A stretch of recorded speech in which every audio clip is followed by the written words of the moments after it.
search box. Just ask like in ChatGPT.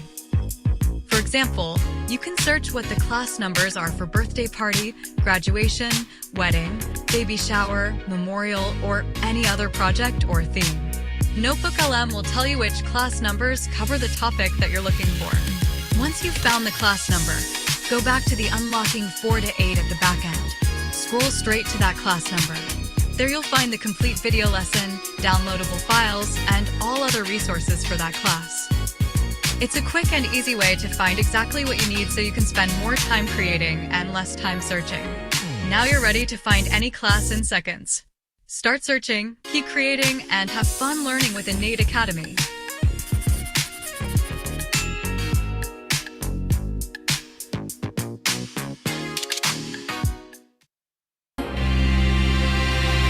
I paint the sky with a whisper loud. A brushstroke cuts through every cloud. My thoughts run wild, no change, no bounds. Electric colors in a concrete town. I'm the architect of my own spark, a firework igniting in the dark. Creativity is my superpower. Turning dust to gold in the final hour. I build a world with a single thought. No cage, just dreams. It's all I've got. I bend the rules like a melody bends. Snap a rhyme, make the broken man. A kaleidoscope spinning in my chest is can't.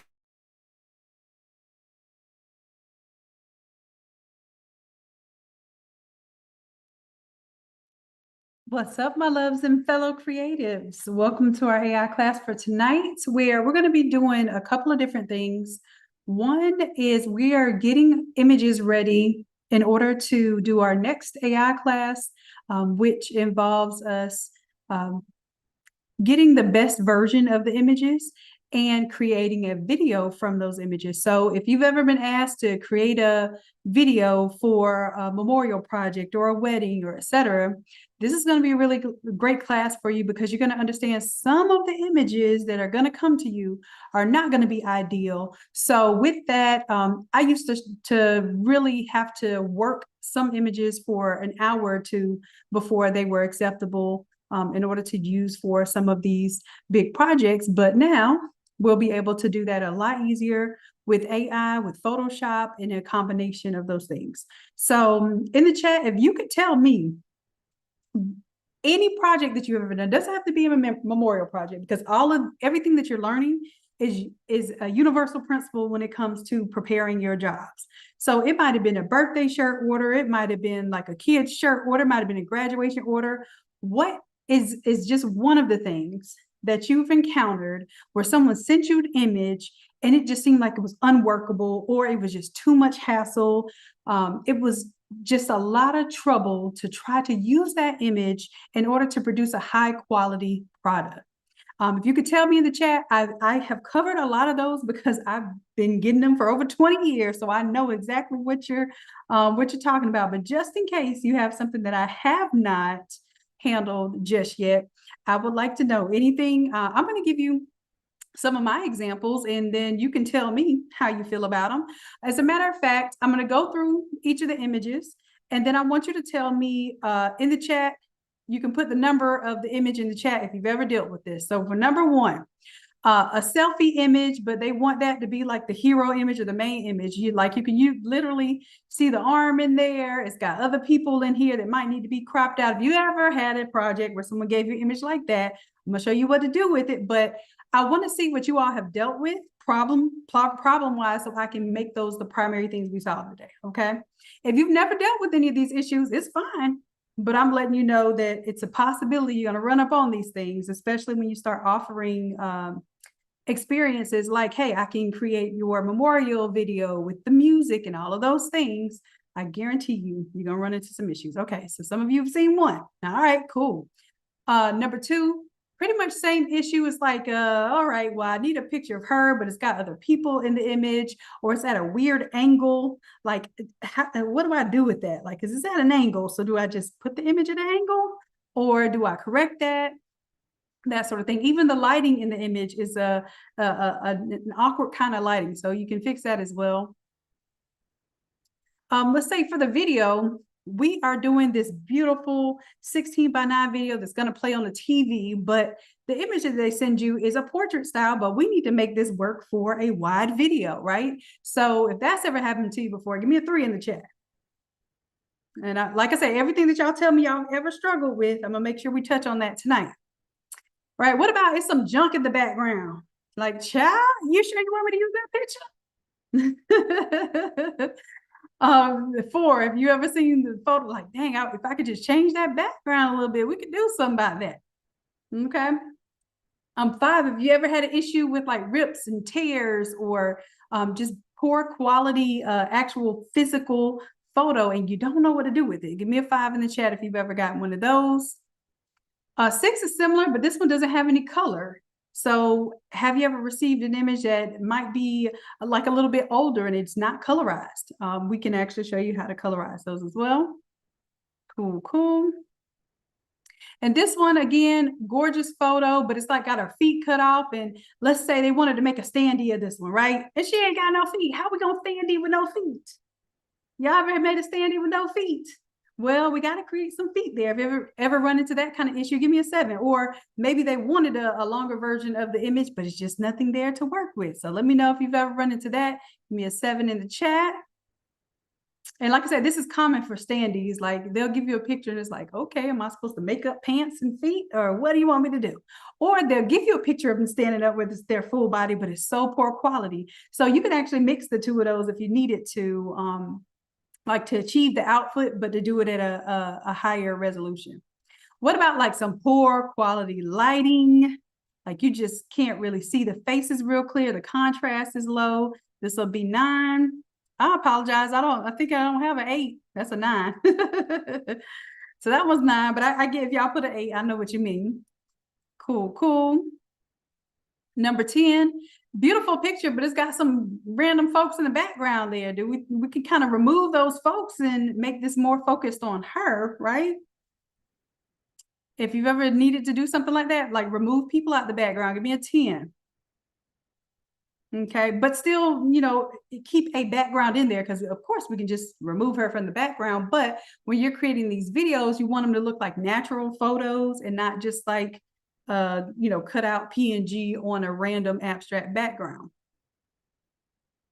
What if number 11, they have a beautiful photo, but they're standing in front of an awkward kind of background that is just not really appealing, and it kind of blends in with their skin, so it's not a lot of contrast there. So let's say a distracting or a less desirable setting or background, that would be 11.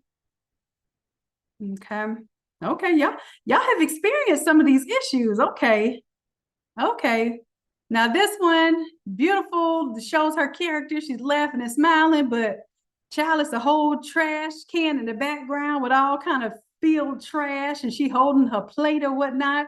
But it does show her expressiveness, does show her beautiful personality, but maybe we could clean that up a little bit so it would work for our setting. If that's the case, give me a 12. Give me a 12.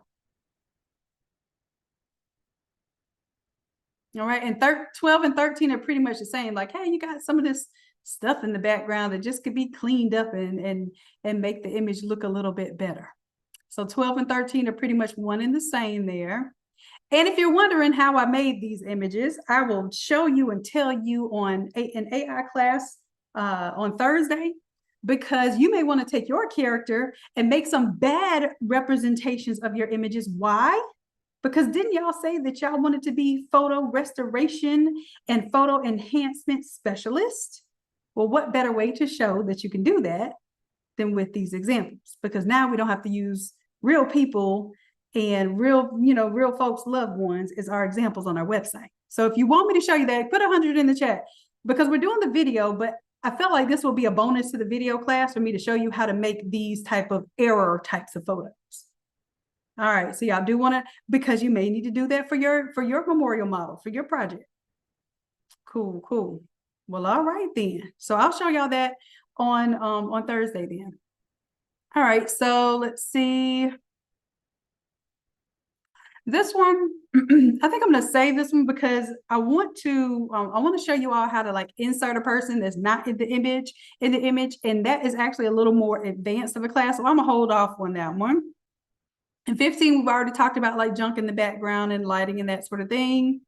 17, we've already talked about moving people from the background. So these are just additional examples. 18, we've already talked about the scratches. Like I said, these are additional examples so that when I say on my website that I can do photo restoration, I have before and after images that are of my model. And then I have a beautiful video project that I can show with, hey, not only did I restore those photos, but I created this beautiful video that memorialized Jasmine, but fixed a lot of the images and the problems that we had there. Okay, so I think we pretty much, I'm not done yet. Here's one of my pet peeves. Now, I don't know if y'all have ever received this before, but I have received jobs where my people, and I'm gonna call them my people because they're my people, they're my clients now, they will literally take a bunch of photos or like 3 or 4 photos just like this, and they will take an overhead shot of them like, hey, are these any good? And I'm like, can you take a photo of each one separately and at least do your best to get it straight where it's in the frame? And sometimes the answer is going to be no. That's what I got because that's what so-and-so cousin sent me. And that's all I got. Okay. So I don't want to use this, but I can show you how to use this. Have you ever encountered anything like that? Put a 24 in the chat. Okay. Now I have definitely encountered this one. A photo of a person in a frame with the glare and all. Like look how you can see the person's phone in hand and taking the picture of the picture. Have you ever seen that? Give me a 25 in the chat.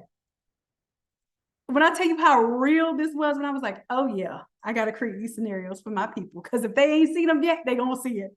And every single time you're going to roll your eyes, you're going to breathe hard, but you're going to be able to get through it.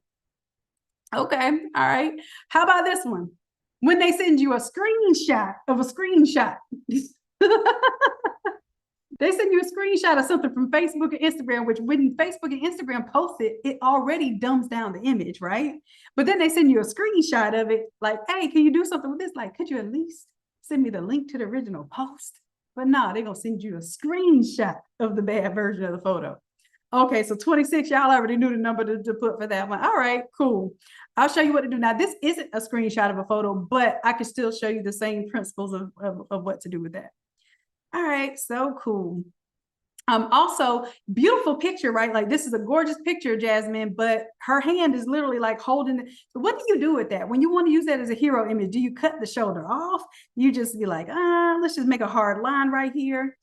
If you've ever encountered something like that, it's a lovely picture, you want to use it, but that selfie kind of look to it as far as the arms, like what do you do with it? Give me a 27 in the chat if you've ever had to deal with something like that. Okay, cool. Same thing here with 28. It's the same idea. Beautiful photos, but you could tell the arms are just like sitting there, like holding the camera. Okay, so 27, 28, it's the same idea. 29.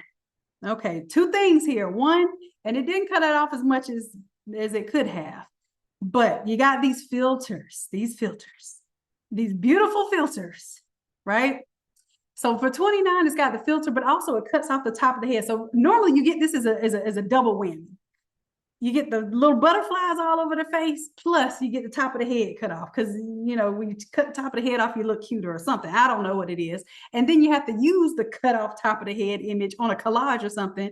And what you're going to do, just melt her forehead into something like it's a wig. Like it ends up being a mess. So I can tell you how to fix that. That's 29. All right. So cool. So every last one of these you all have experienced before. So I am not excited about that for you, but I'm excited about the opportunity that we have to do something about it and to make things a little bit easier for you. Now, I use AI and I also use Photoshop and a combination of them, even inside of Photoshop. So I'm going to be giving you my solutions inside of here. Also, I may be taking it into our Higgs field if I need to, but for the most part, I should be able to handle this inside of Photoshop. So without further ado, what I'm going to do is just go ahead and open these all up in Photoshop. It's going to take a little minute to open each of those up, and I pray that we are able to, I'm streaming, I'm using Photoshop, streaming to YouTube right now, so you all have an instant replay, and I'm also on Zoom, so, oh, I didn't want all of these in one layer. Let me undo that. I should have brought it to the top up here. So what happens is if you drop your images in this very top bar, it will open up each image, but I mistakenly dropped it onto my layer or into my artboard or canvas, and then it just put all of them on that one canvas. All right, so I want each of them to open separately because I want to show you the effects within each image.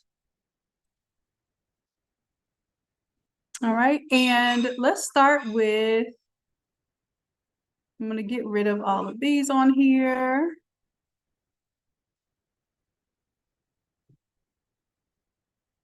All right, so I'm going to go back a moment on this one, get rid of that. Okay, so this is one of those filters and the hair is cut off there. But what we're going to use here is inside where you have, you might see this is your default tool, which is the lasso tool. But if you go to the selection brush tool, this allows you to just select certain parts of the image. And what I'm doing is I'm selecting where we see all of the filter. Okay. Now you could also just put this into your AI software, like our Higgs field, and just say, hey, remove the filter from the top of her head. But it could also end up changing parts of her face or outfit or anything like that. So this is pretty much ensuring that you're only altering the parts that you have highlighted here.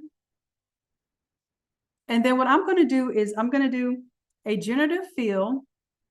And I already used the free fill and expand. I didn't like what it did to her hair. It just, it did clean it up, and that is free if you use this fill and expand, but this is the one that I would use for this particular one. I would use one of my credits, go to partner, and use the Google Nano Banana Pro.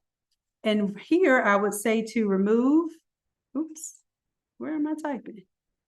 All right. It's doing the weird thing now where it's not typing in my Photoshop, meaning Photoshop is probably mad at me. Let's see. Yep, it's not typing. Let me see if I can redo this. Generative fill.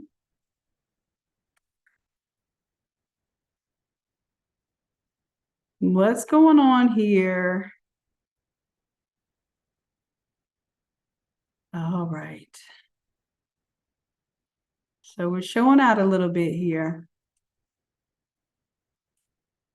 It is not allowing me to type in here. And I don't know, do we have any AI tools going on the Zoom? So I know sometimes they'll do like these meeting notes and that sort of thing. Something is interfering with me being able to type right now in my Photoshop. Like super odd. Let me see if it will allow me to use my regular keyboard. Nope. So it's not a keyboard issue. Lord have mercy, Photoshop. I'm trying to show people how to use you, and let me do this. I'm gonna shut down everything, even the work I've already done, because I can redo it. It's no problem. Nope, not gonna save anything. Just shut everything on down. And I'll just open up one photo at a time with Photoshop just to make certain that I can do what I needed to do right now. Also, shutting down Photoshop and opening it back up, especially when you've been working with the AI tools inside of Photoshop, can be beneficial. Push comes to shove, and I'm glad this is happening in front of you all. Push comes to shove, you can reset your preferences for Photoshop, and then that usually resets everything that's having an issue within Photoshop, including if like your printer crashes every time you try to print. Resetting your preferences works as well. So let's see if we can get by with just quitting and reopening the software. All right, so I'm painting over the sparkles and the hearts.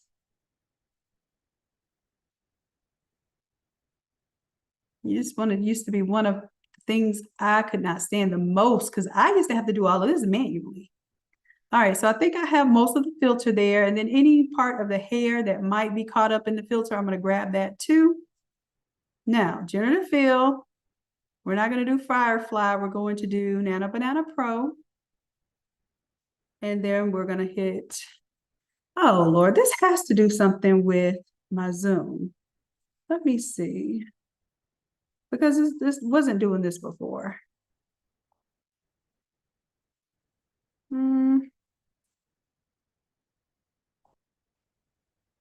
Like I can type absolutely nothing. All right, well, let's try one more thing here. Let's go to edit, preferences. I'm gonna go to general. I'm going to reset my preferences on quit, hit OK, which means I have to set up all my preferences all over again. But when I reset preferences on quit and then quit, that usually resets. And it looks like it's typing everything that I'm typing is typing here in Zoom, which is weird. It's putting it in the, y'all can't see it because I didn't hit enter on the chat. But yeah, this has got to be a Zoom thing. So let me see. While I'm resetting my preferences on Photoshop. Dang it, Zoom. All right, we'll work with it, whatever we got to do. Let's see, am I still the host? No, so at least I'm not the host. So if anything goes down and I have to restart my Zoom because it's a Zoom thing, then Customer Happiness is the host, so it won't shut the whole Zoom down. So let's do this one more again. And then now I need to make sure that my preferences, because I did a reset on my preferences, I have to go back, make sure my preferences are set up properly. So,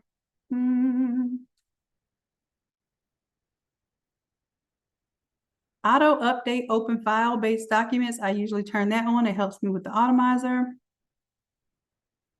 Skip the transform when placing.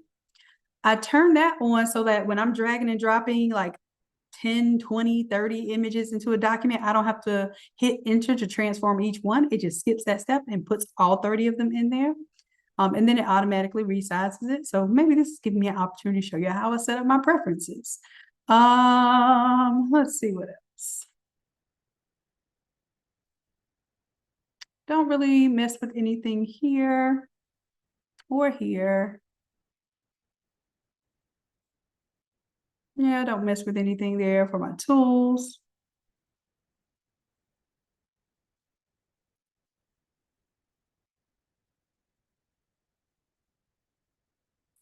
Let's see.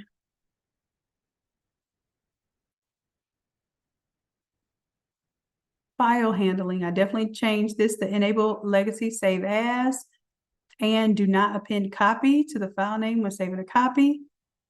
I hit don't show again and then OK. For this automatically save every 5 minutes in case I forget to do the save dance. And let's see anything here. I turn off ask before saving layered TIFF files. And then you can change where it saves your cloud documents, even though I don't really save cloud documents, so I'm not concerned about that. For the export, I do have it set to PNG and then allow the transparency there. And then I tell it to ask for the export each time because I don't want it to just assume that it puts it in the same folder. And you don't have to convert to the sRGB. I do leave that selected on, but you don't have to leave that selected on. And that's it. For that one, performance. I cranked this one up. First of all, I put huge pixel dimensions as my history to optimize for. And then instead of 70%, I crank it up to 90%. For image processing, definitely right here is, and this matters for us today. I'll select subject and remove background. Instead of device, I put it to cloud.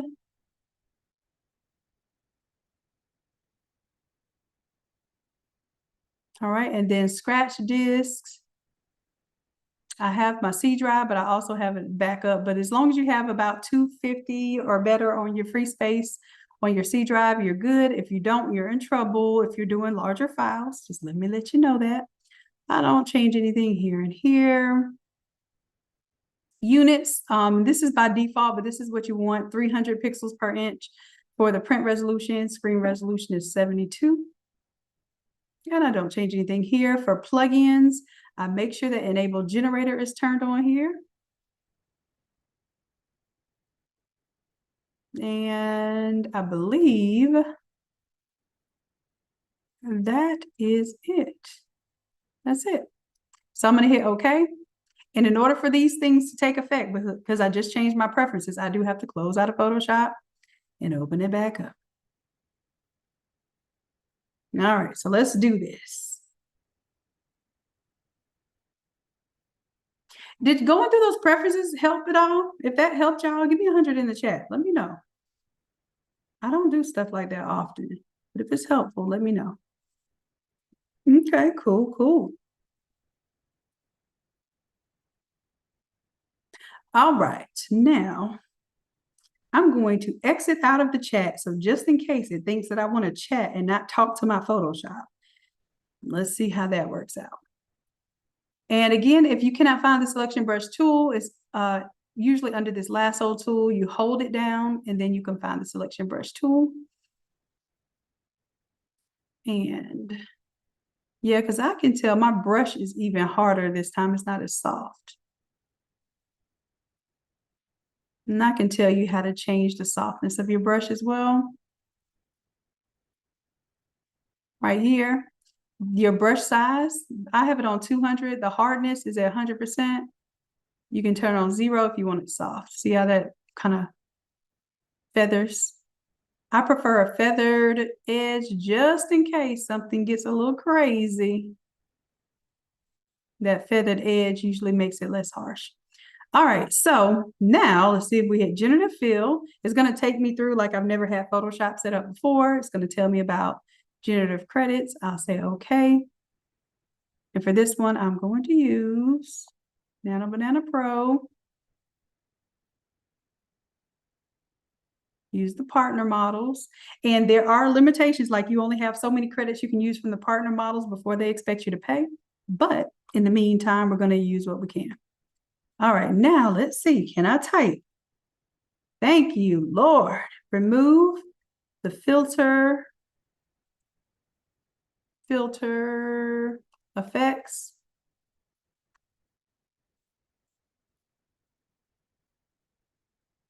And I'm going to say keep her same hairstyle.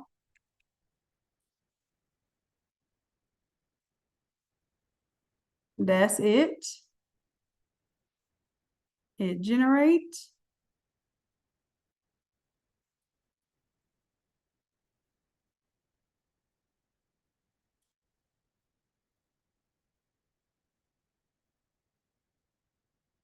I'm gonna wait because my workspace is not.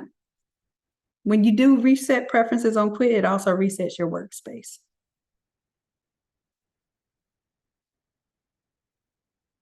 All right, so it did fix her hair. Got a little bit of an issue here, but I believe we can fix that. But the filter is gone. It even took some of the stretchiness. You see how it like made her forehead extra longer? It fixed that for me. So now I have an actual edge to the hair there. Let's see. I'm going to go ahead and merge this down. Merge down. All right. And then I'm going to take this little section right here. This time I'm going to hit generative fill, and I'm not going to use up my generative credits, because this one should be easy. Like it should know to clean that up right there. So I'm going to do the Firefly Fill and Expand that does not use up any premium credits. It still uses AI, but it doesn't use the premium credits, which are a lot more expensive to replace. All right, so cool. And I should have brought it on down here as well to clean that up. So let me merge that down first, and then do a little generative fill to clean that up.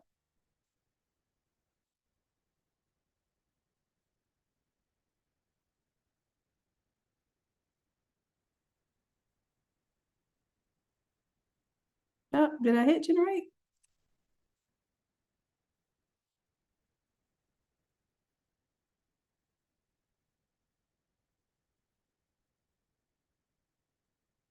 All right, and see how it gives you options here? You kind of go through those options, see which one does best for you. You turn it off to see if it does what you want at all. And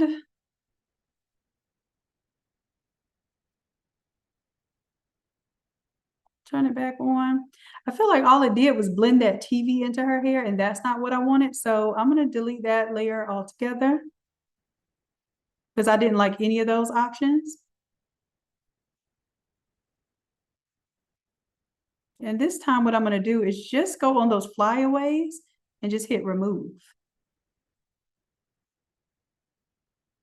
And I selected a little too much of her shoulder, so let me see what it does with that. It might actually remove her shoulder. Okay, it didn't. All right, cool.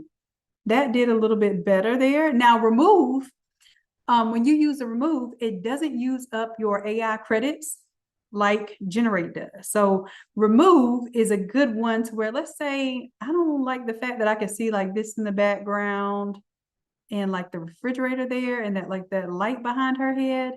I am just going to see if is it possible just to kind of clean that up a little bit where it's not real distracting.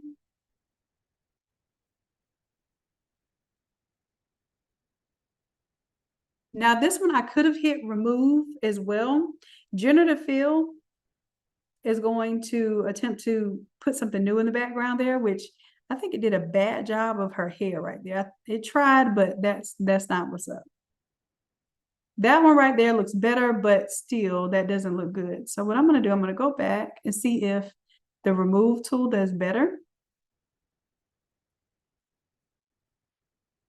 Okay, so same selection there. And with the remove tool edits, I'm going to merge that down so that it's all working off of this background image here. And instead of generative fill, I'm going to hit remove and see if it just gives me a better result. Even if it gives me a similar result with the remove feature just uses less data and less of your AI credits. So that's not bad. It kind of looks like a couch is right there or something. And with the remove, notice it does not give you the 3 options that generative fill does. It just gives you like one thing that it thinks should be, and that's it. So honestly, I feel like that's it. That's good for me. So I'm going to merge it down.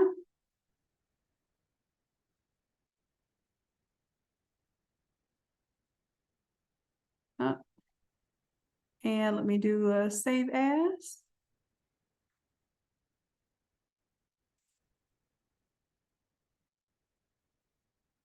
And I'm just going to put a B after it so we'll know, or I guess I'm thinking A and B, but then before and after kind of remind me of A and B. So I like to keep a system. I'm going to say B because the first one could naturally be A. And let me go ahead and get my workspace back because this is making my booty hairs itch. Okay, there we go. So if you've never done a class with me before where I help you set up the workspace, that's the reason why we create our own workspace, name it, so that if you ever get frustrated, like, oh my goodness, where are my tools? This does not look like my setup. Just go to workspace, you can go to your name, and then you can even go to reset, like I'm resetting Dr. Shanon, and then that way, in case I did any editing to the last time I used it, it is now appropriate and in place from the original way that I created my workspace. All right, so this looks good. And let me do this. I'm going to put my before in there just so we can kind of see.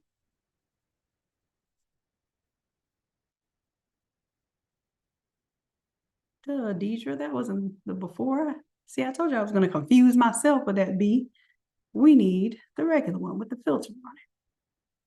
Okay, so boom, that was before, this is after. Now I feel like we can use this in our video and it won't be completely just distracting here. Now, if you're going to do a video, more than likely you're going to be doing a ratio of 16 by 9, okay? So we're going to go to the crop tool here. And for the ratio, if you just put 16 by 9, it doesn't matter what size the actual image is. It doesn't matter what resolution the image is. This is called a ratio. What that means is whatever needs to be created on the sides, top or bottom, to make sure that you fill this space, we can use what's called the generative expand. And that's because I'm using the the cropping tool, which was this tool right here. See that cropping tool? It's even giving me the option to do a generative expand. Now, typically when I hit generative expand, I'll just use the regular old Firefly one, expand, and hit generate.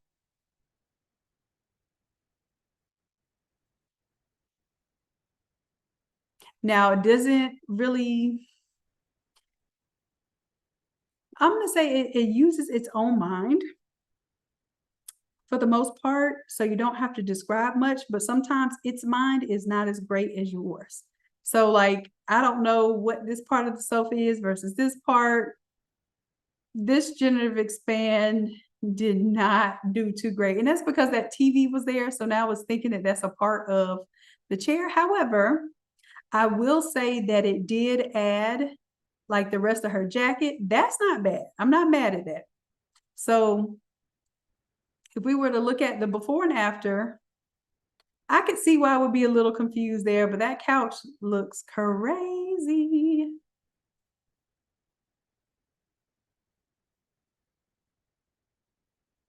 All right, so let's just say that we were going to go with this image. I'm going to merge it down.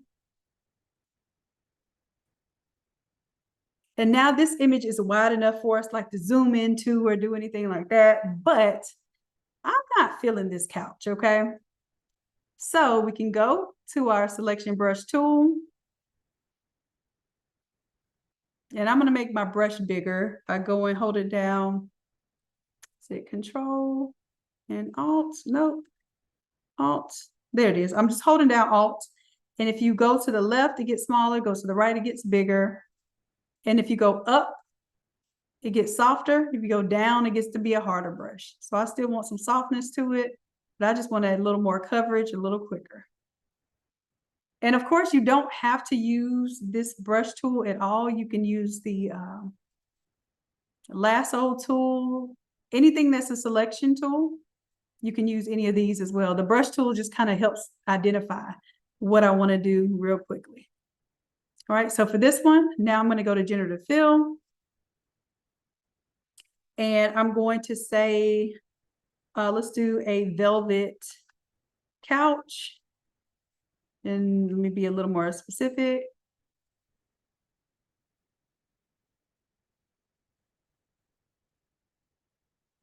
Let me say that she's sitting on a dark green velvet couch.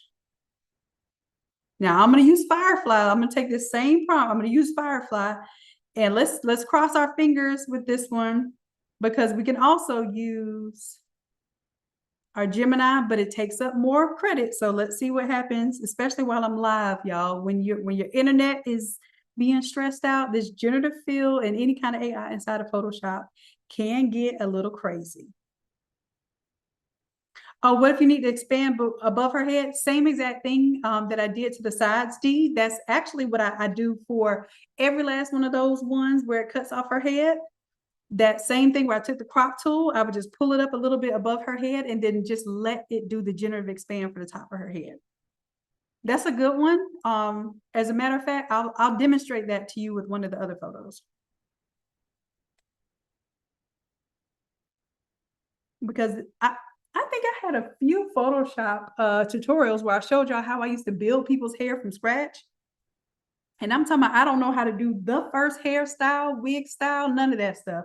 But when I tell you, I felt like a hair technician when I would take people that had no hair at the top and they just had their forehead cut off, and I would build them foreheads and I would build them hair on top of their head. And I would do that from the hair that was on their side. So I would take this piece and I would turn it sideways and I would make a little bang.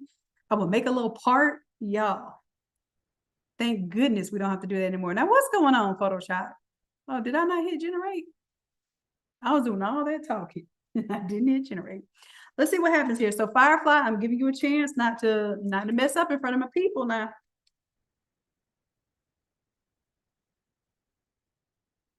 All right, we got a velvet couch.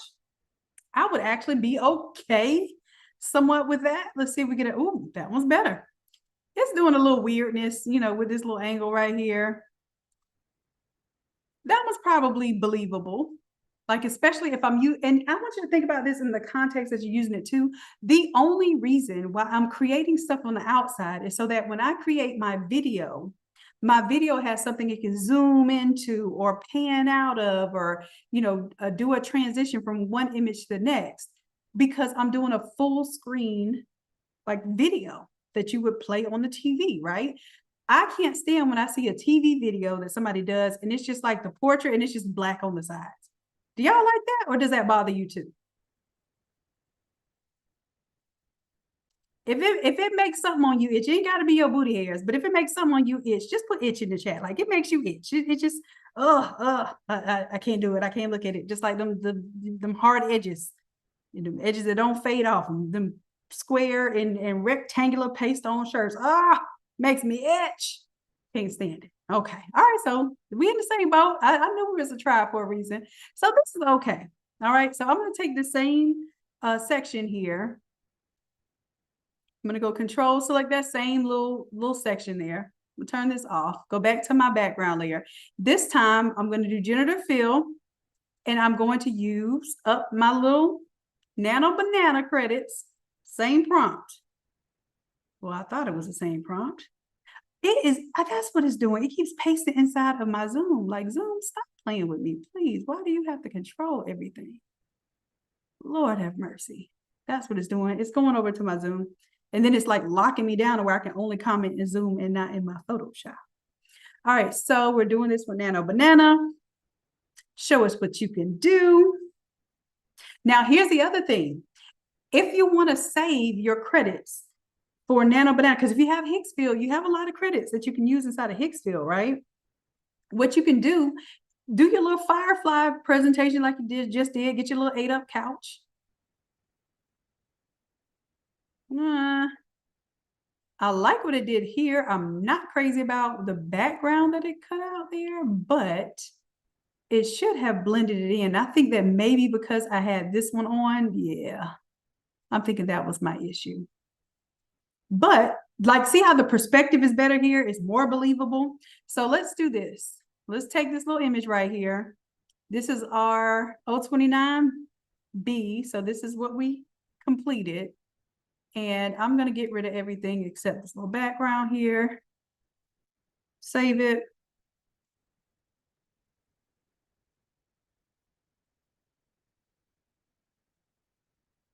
And the reason why I didn't want to just like straight up let it take the, like, put a couch in here as an overall command is because sometimes it can change the person's face and, you know, other details when you just want to do something like change a sofa. So I'm just going to save this one. Looks like it's saved. And then let's bring it in here.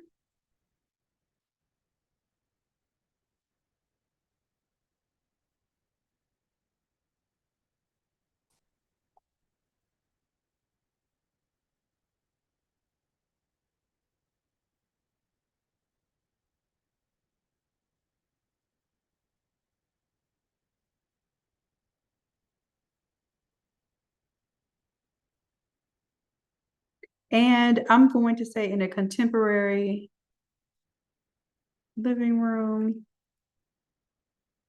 Contemporary.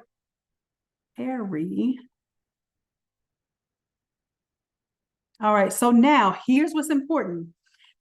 The reason why it's so much better to create your dimensions inside of Photoshop first before you even bring it into AI is because now I can choose a 16:9 ratio, and because I already have it cropped at that, it won't do something silly like squish her face or create extra details if it's not necessary, or crop important details. So you anytime that you really want to create without distorting the image, one of the moves you can do inside of Photoshop first is to create it as a 16:9 or whatever the final ratio that you want. And then it does better with doing the editing. It has less work to do. Because when you tell it, hey, now I want this to, or if you had a portrait image and then you tell it you want it to be landscape, then it has to think of extra details and it has more chances of changing what you don't want it to change. How do you expand a picture with no legs? All right, Michelle, we'll do that one next. Matter of fact, let's go ahead and look. Y'all can tell me what y'all need. Shoot, I think I showed y'all one where we're going to do that. Where's the one where she had on the dress? And she doesn't have the legs. Okay. Boom. This one right here. So y'all are actually interested in this class, huh? Is this class helpful so far? Let me know. Let me find out y'all like this kind of stuff. All right, so same idea here. However, if we run into the issues, I'm going to show you as we run into the issues, okay? All right, so same idea here. The first thing that I'm going to do is go in with the crop tool. Now, I don't want to do too much at one time because I want you to understand, if I bring this all the way up here and all the way down here because I want to see her legs, that's a lot of data for it to fill in. So this is how generative fill works. It goes by the amount of pixels that it is making up or creating out of thin air. This is a lot of pixels to create out of thin air. So this would be my suggestion. I'm going to clear my 16:9 ratio, and let me just clear it, and then I'm going to cancel. All right. So that way I just have my crop marks just outside of my image. What I'm going to do is I'm going to pull it down here just enough to where it would show her feet, but that's a lot less data for it to think about. Now I'm going to do two things here. Let's do generative expand. And you want to make sure it's on the regular Firefly fill and expand here, and then hit generate. Now I'm going to tell you, we may or may not get something that we want here, especially when you're talking about arms, legs, outfits, etc. But I guarantee it'll be better than what we would do if we were just making something up. Well, I don't know. I don't know if I can guarantee that because that got some weirdage going on there. Okay, so this is what I am going to do. The fact that it's doing this weird thing with her feet now is more than likely because of the angle of the photo as well. But I just know this program. That's why I was going to warn you. It does horrible for feet, and for like if hands are cut off and you go and create some hands, it just does horrible. So I'm going to go back here. Now you might be able to use that, but that's not the move. What I'm going to show you here is what I would prefer you to do for this one. I'm going to come out of the Photoshop here. And let's go back to our AI here. And see this one, it did. It still looks like her though. I'm surprised that it still looks like her, but it really did like change the angle and everything. What I want to do is tell it to do not change her face, her position,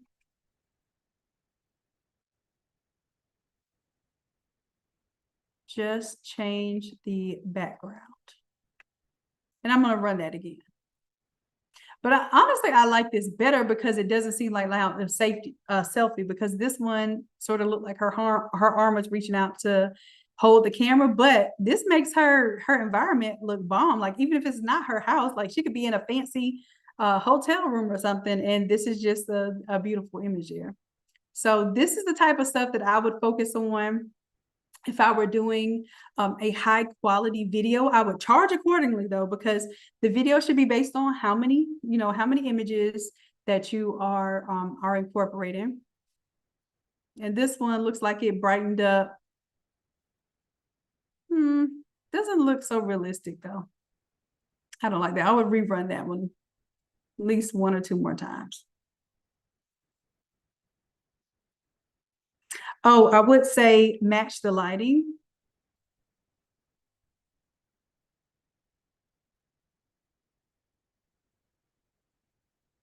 And keep in mind, so I want to say change the lighting of the photo to match the room.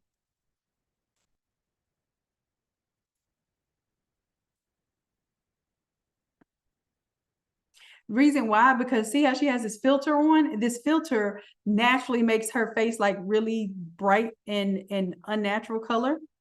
And it looks like it did take heed to that right about here. But her arm does look like she's reaching out to take the photo, but at least now it looks like a clean, beautiful photo. We could even tell it to blur the background a little bit. So that's a little more realistic, right?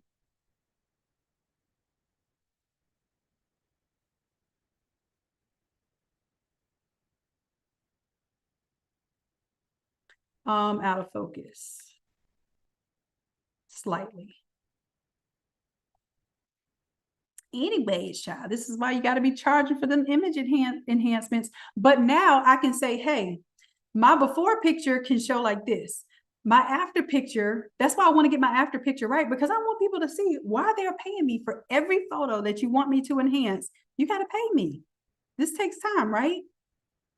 And it's going to make the result of the final product so much better. And I'm not going to do the edit for you and then charge you for it, because then you think it's just real easy, right? And technically it is. But if I show you that, hey, the picture that you have has a filter on it, and now I have an example of a model with the filter removed and the background enhanced, you thought that I already had that done, even if I just did that on the spot. You understand what I'm saying? So I know we get to wanting to show people, hey, this is what your image could look like if I clean it up, but you already cleaned it up. It makes people feel like, hey, well, why don't you just use what you did since you already did the work, right? Can you just? Don't you hate when the customer uses that word just? Can you just? So now you have an example of that problem solved so that they know what that result looks like, and they know what the value of that result is. Okay, so that's why I asked y'all, how many problems do y'all have? Because now, remember I told you we're going to create a photo restoration part of your offerings for your website. Y'all said y'all want to do that, right? Now what you're doing in this class is you're creating that portfolio of what can I do for your photos. Ooh, I just thought about that. So we can do that in our craft to quit session. Let me see, we can create a before after setup and page. Let's see, let me see what I have time for, because I think our craft to quit sessions are packed to wrap up this, but I'm going to put it as a suggestion, because you can do this also for senior portraits, for memorials, for graduation, for birthdays. It makes sense, because no matter what project you're working on, the photo restoration and enhancement matters. All right, so I'm going to do before and after template for photo restoration and enhancement. And then that way we can name what each thing is. Like, hey, filter removal and background enhancement, right? Filter removal plus background enhancement. Lord, my caps lock came on. Plus background enhancement. Boom. All right, so, oh yeah, much better, much better. And see, I told it to blur the background. Now that one looks more believable. This one looks like a Zoom background, that we would put in the middle of our call. That's the one. That's it right there. All right, so I'll download that one, and that's my example. So for this one, let me go ahead and view extra large icon. So now this is going to be C. I'm doing them in order. So I use Photoshop to get it in proportion, and then I use my AI to get it right.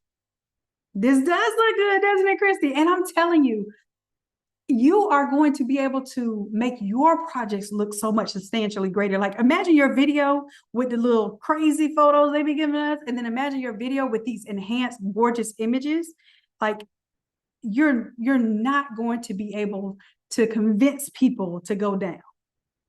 But you can definitely show them what it looks like to, excel. Show them the greater level. Man, I'm supposed to stop teaching right now, but I still got some more to teach. Y'all all right to hang out a little while longer? I don't mind if y'all don't mind. Let me know. Okay, cool. All right. Cool. All right, so the one for the legs. Let's do this. First thing I want to do, and I know this is our Photoshop class, but I want to show you where Photoshop is stronger and where it's not. Now, even if I want this to create legs here, this is what we're going to do. We're going to put it in the AI.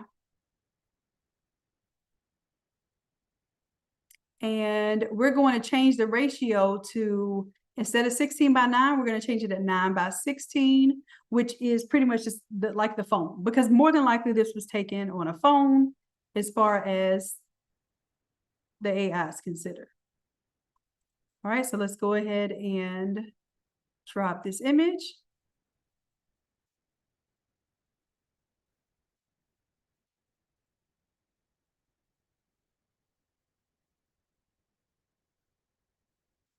All right.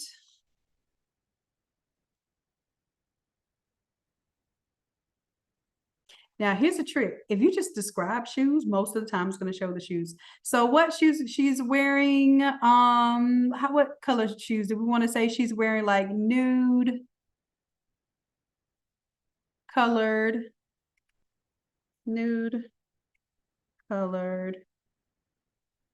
heels? And then I'll put do not, or instead of do not, I hate saying do not, maintain her exact face and dress. I'm just going to say that so that it doesn't change anything there. I'm going to use Nano Banana Pro because it only uses 2 credits. You can use the ChatGPT too, but I save that one for when it's needed better. And there are some times where the ChatGPT Image 2 creator is better.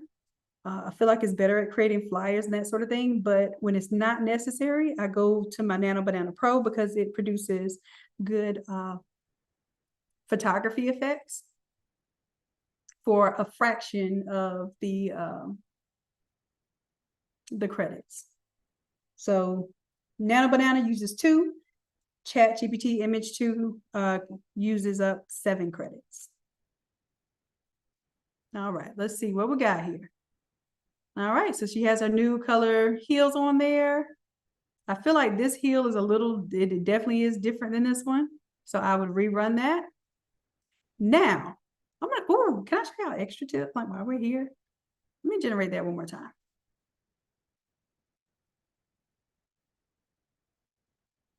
And now I don't have to put what color heel she's wearing too. I could just put she's wearing high heels. Now I'll run that one as an example as well. That way it may choose a different color shoe than what I have selected. I could even drop in a pair of shoes. Like, I don't want y'all doing all of that. But if it, I could put a pair of shoes in there and say, hey, she's wearing these shoes. Okay. All right. So I'm going to let that run. And this is weird because this 9:16 is a little wider than this one. I wonder what's going on with that. All right, so I'll let that run because after it runs, I want to straighten that picture up a little bit. You know how we take pictures where like you want to see the feet in the photo, but it's a little odd in terms of how you would create a standee. Now, I wasn't planning on fixing that issue, but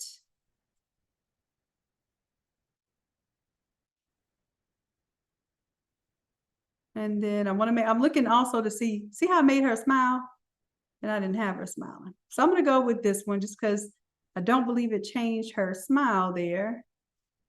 Did it? It's going back to the original. Yes, I don't think she was smiling. So I'll stick with this one for right now.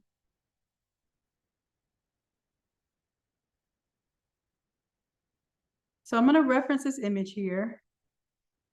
And I'm going to say optimize her pose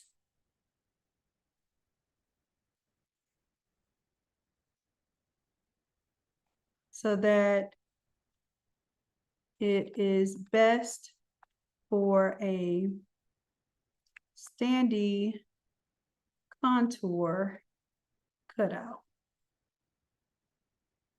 And I'm going to say to fix the angle and perspective of the photo.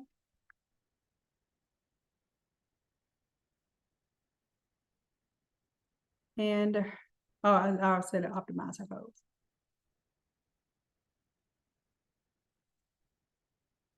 And then I'm going to put isolated on a white background. Now, I know we're talking about making this for the video, but this gives us an opportunity to also clean this up for a standee. All right, so I'm going to go ahead and let that roll.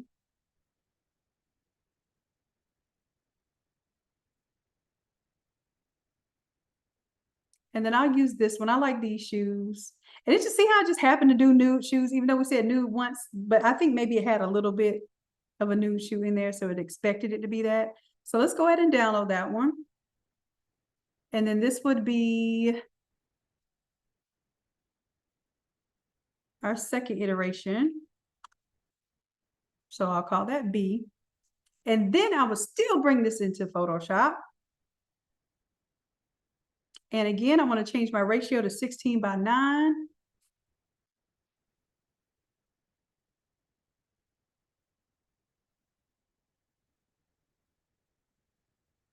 There we go.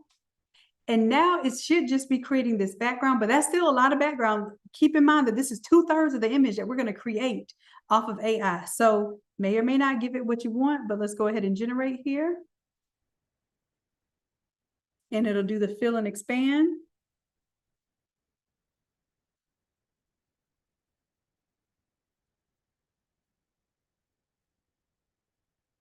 All right. So like I said, we're prepping for the video. So that one didn't do a good job of this bench over here. This one, bench still looks a little janky right there.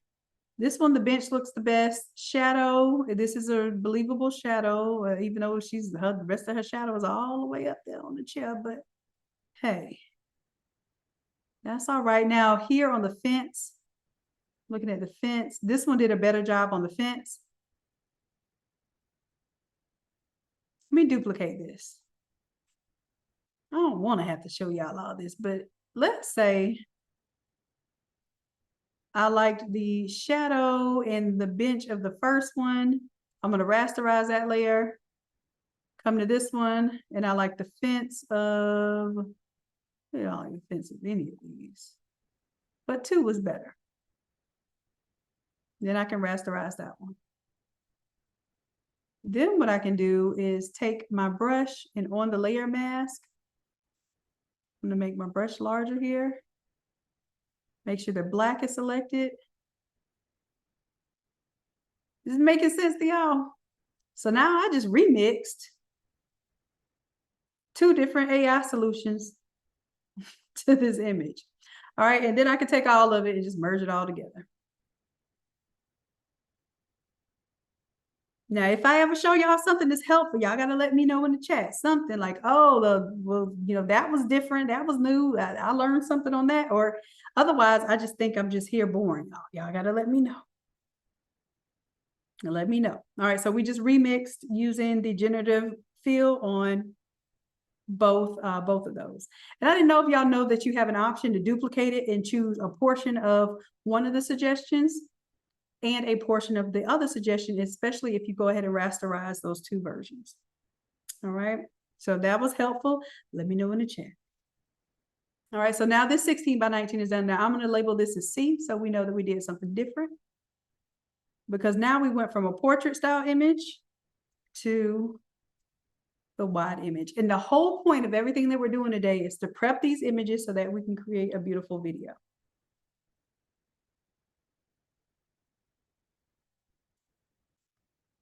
All right, so that one's done. This one's done. All right, so here's one removing people.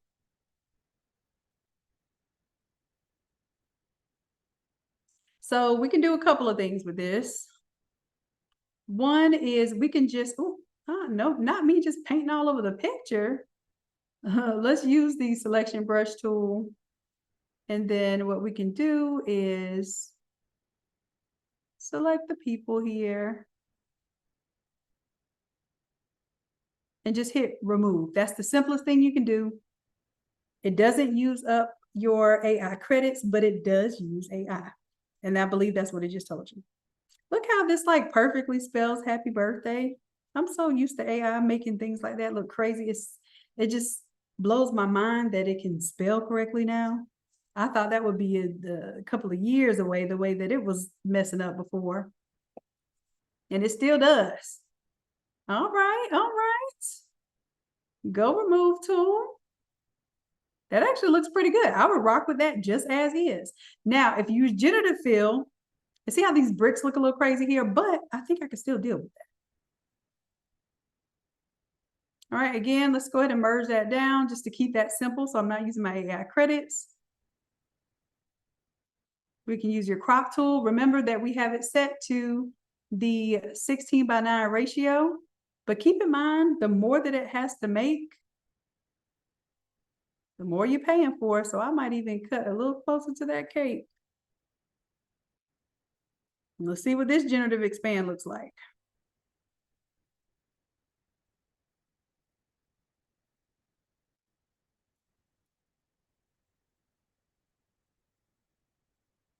Awesome, awesome, Jennifer. I'm glad that it's helpful. And look, this is like real time. I didn't prepare what these solutions are going to be for each of these images. I just know you can't prepare. You can prepare, but you just don't know what you're going to get. So a prepared person is going to be able to find a solution, even if you've never done that solution before. And this is where I feel like I don't like the generative expand inside of Photoshop when it uses Firefly and it's making up stuff. Like foreground type stuff. Background is usually okay, but foreground type stuff, like it's given that it didn't try hard enough, because I would have believed that to be more of like a gift bag, possibly. And it's making that a box, but at least it did understand that that was, oh, let me show you this thing. Okay, let me see if this is possible, if this does any better. I'm gonna get rid of that one. And let me just do the generative AI on each side. So I just created a little box here, generative fill. And then what we can do, let's use the Nano Banana Pro here. And see, with Nano Banana Pro, you have to put something there. So I'll just say, beautiful. Typing in. Okay, I have to literally shut down my chat. Then does it let me type inside of Photoshop? No, it doesn't. It's doing that again. It's Zoom. Let me see. Zoom. See, this is how I know that Zoom slows my computer down when we're going live, because it's doing weird stuff, like it will only let me type right now inside of the Zoom chat. Like everything, I have the Zoom chat closed down, and everything that I'm typing in Photoshop right now is typing in my Zoom chat. Lord have mercy. And even if I paste, what happens? Okay, so I can't paste. So maybe I'll type it somewhere in my Google Doc and then paste it. Jeez Louise, I got to make workarounds. But I will say, as a creative, we are problem solvers. So I'm just going to put birthday at a nice restaurant. Okay. Boom. Copy. Let's see if it'll let me paste it. And I couldn't even hit Control V. I had to right click and paste. That's crazy. Come on. Zoom. You got to do better.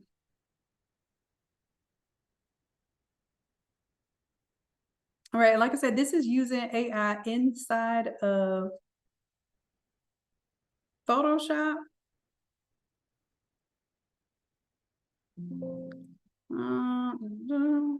But let me show you what I would do inside of AI. Bringing that same image in.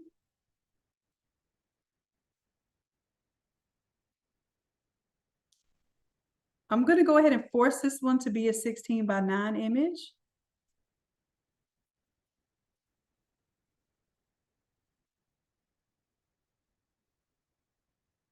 And I'm going to say remove the people from the background.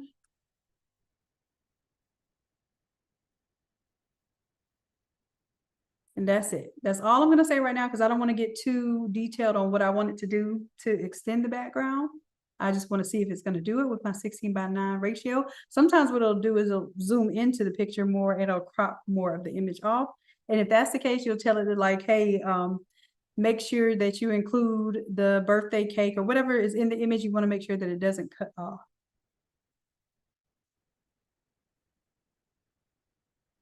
No, that looked weird. That didn't do it.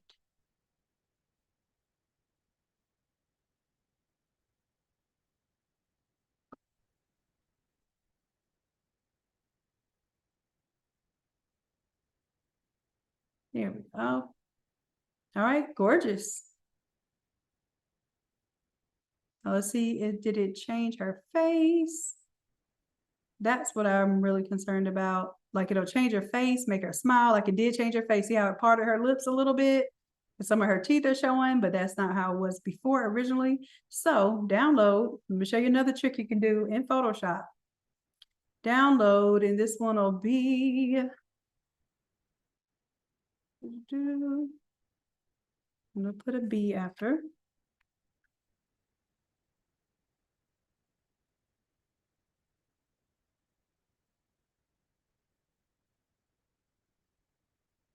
All right, and then back to our Photoshop here.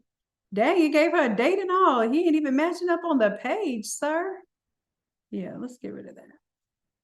I'm just gonna go to my history. All right, now I'm gonna drop the new image in that we just created.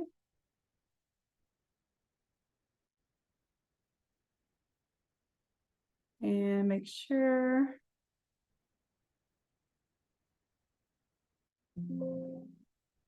16:19.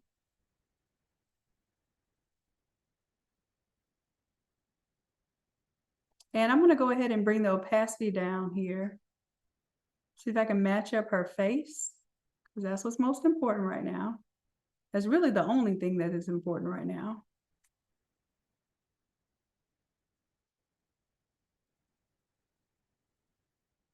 And I'll show you what I'm doing in just a moment. All right, so her face looks like it's almost matching up perfect. I'm going to bring the opacity all the way back up. Then the blend mode, I'm going to change to difference, subtract. I'm looking to see if there's anything substantial.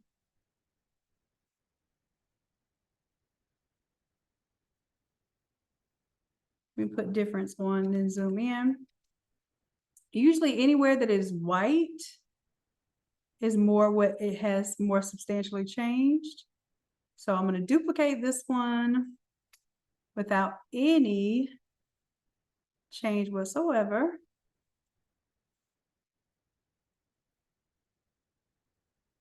And where that white was, see how it was in her eyes mainly? So her eyes definitely changed a bit. Look how much bigger her irises are there. And then it made them smaller in order to make that image. So if you're not happy with the face change and you think maybe it doesn't look like her, which I could say it probably does still look like her, but if you don't think it still looks like her, you could actually use the background that it created here.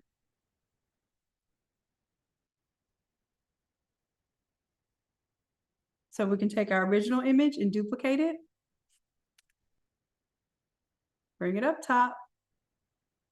We can do a background remove just for that image.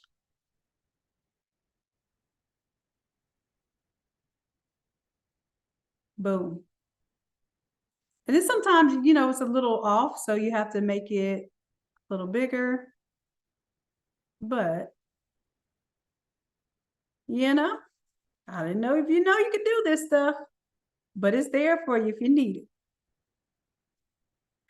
And then the background itself now.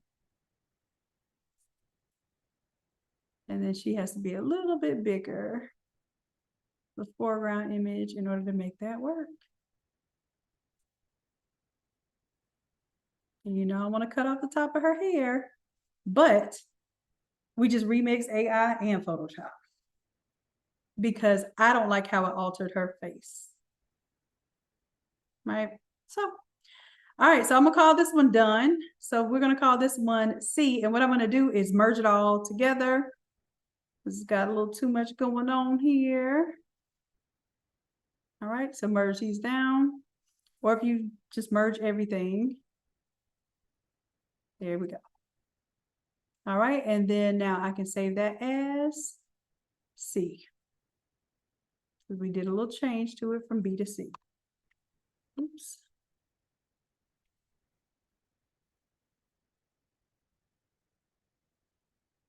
All right, I think I have time to show you all a couple more tricks. Oh, you know what I just realized? I did that and my birthday cake got messed up.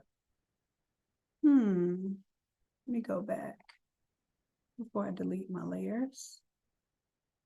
Where's my cake? Let me take my cake here.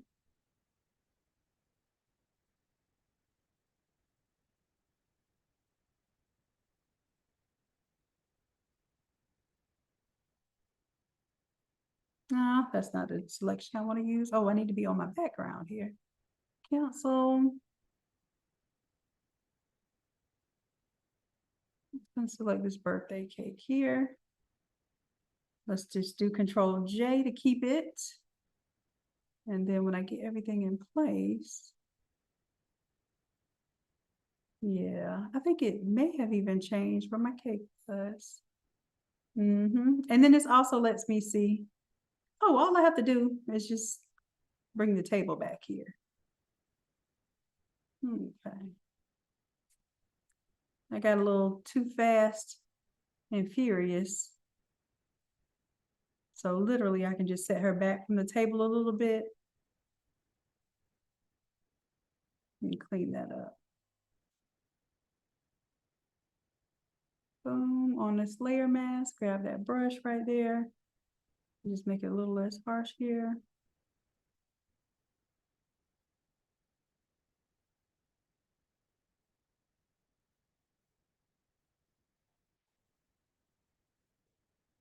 On the layer mask now. Black, there it goes. Okay, I'm just softening it up a little bit. All right, so then that way it maintains my little birthday cake right here, which is important.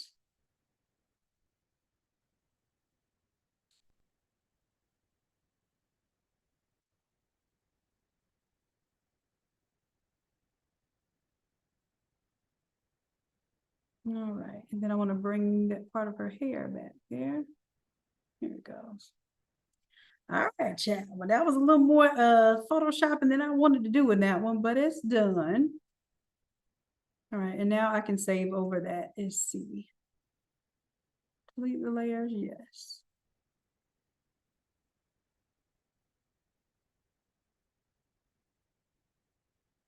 Now, I wouldn't merge everything together if you were still editing, especially newer editing, because if I would have saved this, close this down, and not save those individual layers, then I would have messed myself up because I couldn't go back and fix it. So if you did a save and saved it as the basically a Photoshop file, so you can come back and use those edits again, then that would be a good idea once you're learning how to do these composite images. All right, let's see. This one here, because if I tell AI to fix this, and this, I guess this is a good exercise on when to use AI versus when to use Photoshop.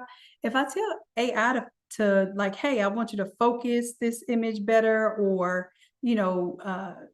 change the angle of the image, it's more than likely going to change her face. So the easiest thing I can do first is just go ahead and use my crop tool. And before I go making it a 16:9, what I want to do is first just, straighten her up. And just like, how you have the rotate tool when you're doing your transform, I'm rotating it and even like moving her to where she's in the center. And see how it gives us this 9-part grid? And essentially, we just want to be focused on her here because we don't want to create an image where it has the other people in the background because it's going to make up their faces and everything.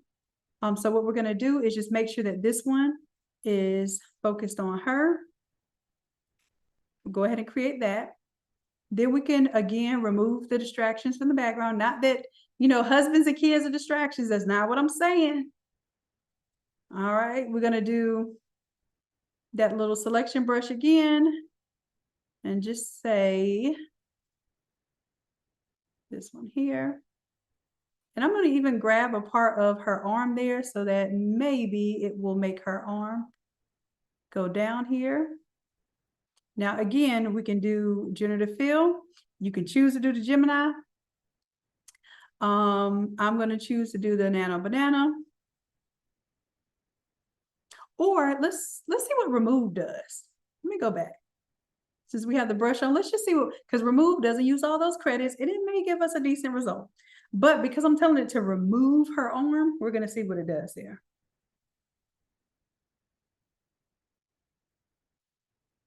Okay, so it removed, but look how it kind of merges that arm together. Now,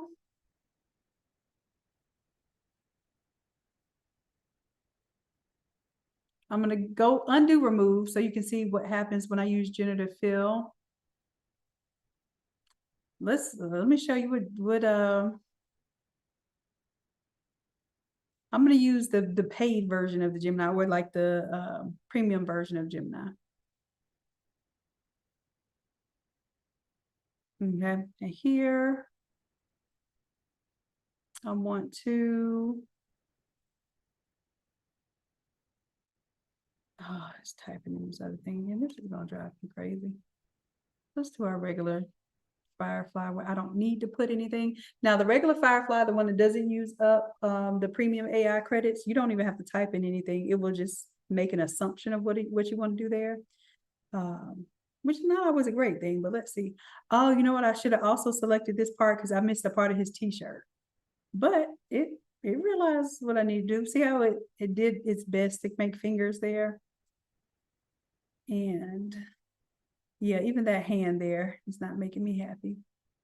It's just, Firefly is good for doing some basic stuff, but it's not going to be your go-to. So this one now, I'm going to make sure I select the little part of his t-shirt there too, and the rest of his neck.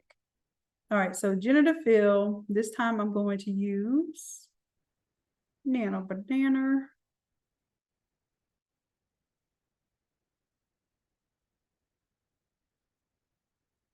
Okay, and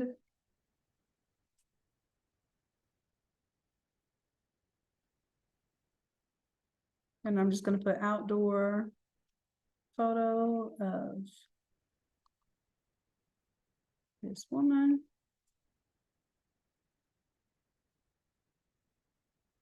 All right, so let's paste. And I want to see if it just removes the additional people and if it replaces that background. Now, I don't want you to think that I would use this picture as is either, because even if it fixes that background, I feel like the photo is still a little dark. It's a little muted, like the colors could be fixed. And those are things you can do inside of Photoshop, but you can also do those things with AI too. Now, that just did some weird. I should have just told it just to replace the background. So let me go back here. Because now you're using my Gemini credits. Remove the people in the background.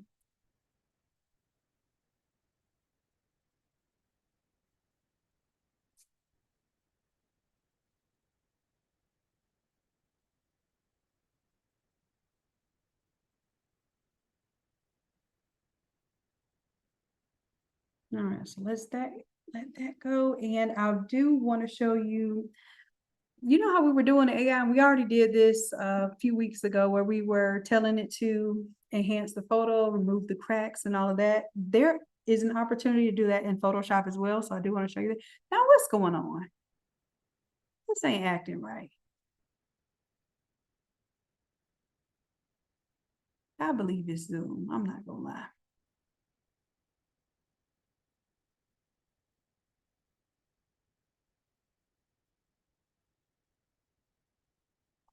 I'd rather go with my remove than any of that. But this one may have been easier to put into AI, tell it to remove the people from the background. But I just assumed that this was gonna do better than that. I really did. So we'll deal with this little remove for right now. I'm gonna merge it down. And then because I don't agree with her having two arms merged like that, I'm going to use my crop tool. Crop that out.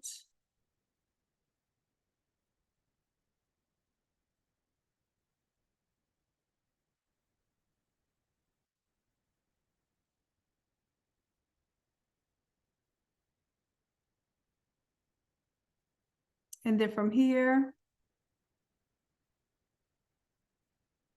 we can do our 16:9.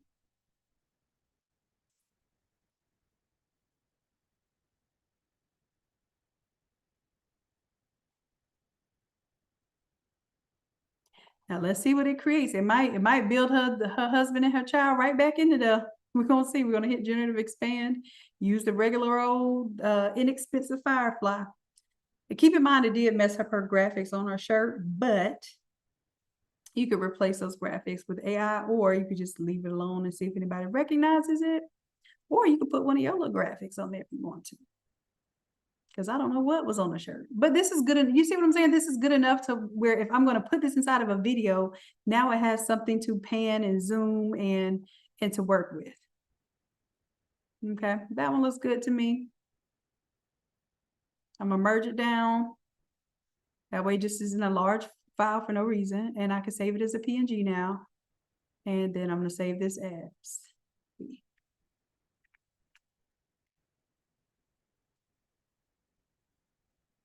Now we can go into something called our neural filters.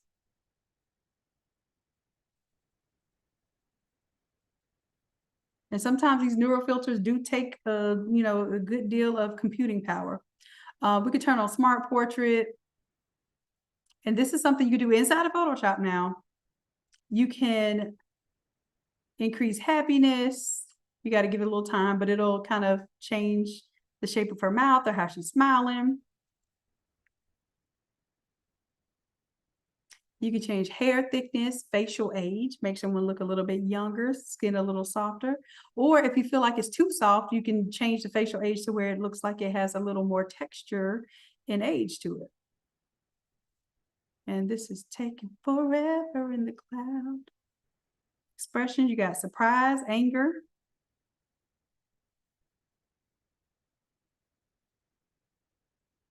And this is probably not something that you'd be using an entirely lot, but this does allow you to, get a little more creative with an image.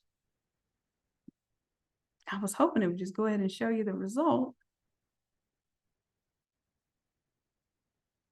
So if I turn it off, turn it back on, it didn't do anything on this one.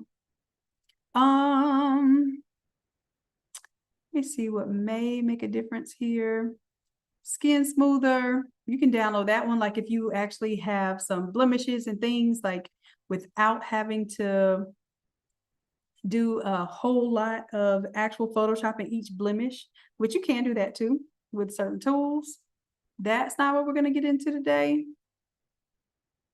Turn it off, turn it back on. You see how kind of smooth that skin, especially like around her nose and cheeks there, did a little smoothing. All right, so I'm gonna leave that one alone because photo restoration is not the best for this one. So skin smoothing did a little something here. I'm gonna hit cancel though, because that wasn't as good, like it wasn't worth changing anything there to save those changes.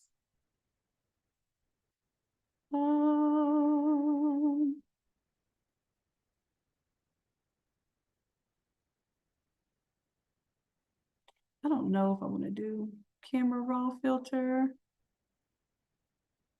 Okay.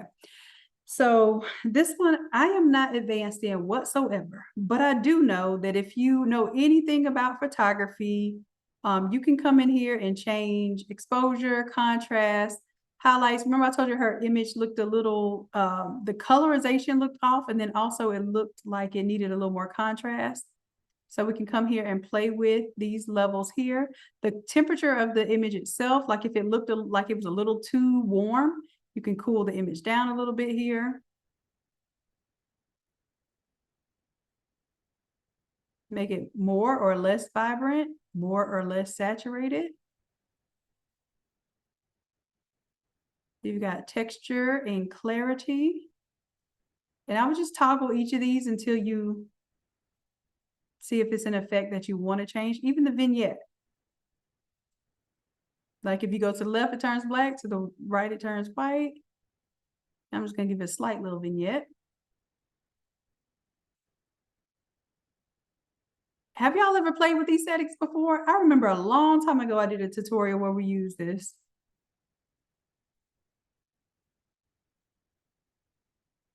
This is what real photographers, when they go into Photoshop, this is what they are dealing with. The camera raw. When they say like they edit your photos, yes, they go into each photo and they do these settings so that you get a better outcome from the image. All right, and you've got color grading for your midtones, your shadows, and your highlights. Like, look, this is a lot. But I could even changing the curves here for you want to make your own. So look how I'm making curves here for the highlights, shadows, etc. Like that's wild. I never really got into this, but I could see how photographers can spend a good amount of time and energy on just this. Bring that texture down. Yeah, this is fun. All right, anyways, but I wanted to show y'all this is what's possible inside of Photoshop, so that if I put it in AI and I tell it to enhance the image or, improve the color, you have the chance of, messing up her face. So this is one way that inside of Photoshop, did you see that change? And technically, I should have made it a smart object and then changed it. That way you could see the changes, but let me go ahead and save as and put this as my B. Actually, this one would be C now. Okay. But photo is improved. Jennifer said she uses it a little, but the photos always end up looking worse. And I promise you, if you actually go and, take a day, because it's going to take a full day for you to grasp all that stuff, and get you a tutorial on Photoshop about like those photo editing features inside of the raw, what is it? The raw filter, what is it? So filter, camera raw filter. If you just look up YouTube videos on camera raw filter, a lot of photographers will take you through all those steps. And then that way you can familiarize yourself with that and be better. I just wanted to show you enough to get by.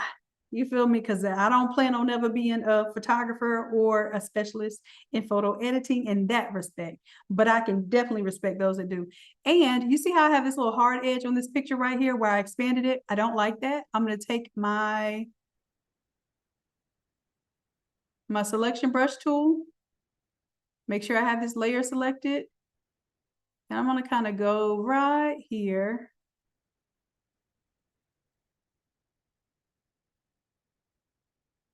And if I just hit remove, it should understand that I just want to blend in that area because it was some hard lines. I don't know if y'all can see it, but I saw it. It was hard lines there where it was expanded from my original image, and now it's cleaned up and you cannot see it. So here, do y'all see those hard lines? Y'all know I'll be paying attention to stuff like that. Ugh, hard lines. Not like it. Here we go. Okay. All right. So now that's even a D. So merge down. I'm going to save this as file, save as, and then we have done even a further step to that one. Okay. And this is real deal. I'm doing this so that when we create this video, we have these beautiful images here. Now this I could take into AI right now and just tell it to put a certain graphic on her shirt because I don't know what that is on her shirt right now. I don't think it was a real design even to begin with, but even now it looks even more crazy. So I could take it into AI and say, hey, put this shirt on her. Maybe it's one of my designs that she gets to wear. All right, so I'm not going to save that one. Not going to save this one because I want the original. Let's see what else was important. One that we haven't done quite yet. Oh, I told you I was going to show you how to fix a photo that might have. Now, granted, for 2026 graduates, you shouldn't be getting no pictures with all of this going on, but this will be great to show for your website, right? For old and new photos. So this one, we're going to use a different filter. This filter, we're going to do our neural filter. And again, these neural filters take a little time, so just be patient with your system. And then at the very bottom, it says photo restoration. We're going to turn that one on. Open up these adjustments here. And without touching anything, it's already processing the photo restoration. Jenny, I'm going to share the prompts that I use for all of these images to get all of these bad images. I'm going to share with you all tomorrow. Even if we don't get to walk through all of them, I'm going to put them in your prompt book for tomorrow because tomorrow I really want to focus on building the video, but I want y'all to know how I got the messed up images so that you can put the photo restoration and enhancement, because it's not just restoration, it's enhancement also, because you're changing people's outfits. Remember the one we did last week where we changed Granny's hairstyle? I want y'all to be able to say that those are enhancement services, not always just photo restoration. Okay, so this one, it enhanced the image, but scratch reduction, it did not do a good job with that. So let me increase this scratch reduction here.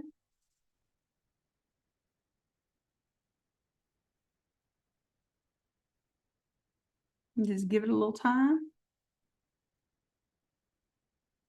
Oh, yeah, Dee, I think that will be, so that's what I'll do for class tonight. I will give you all my A, B, C's, and D's, and then I'll give you the whole folder, everything I'm working on, the bad and the good. Ew, what happened? What happened?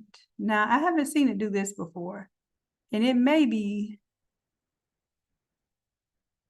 because I don't know if it's on the live, because I did this earlier today. That's not what it did.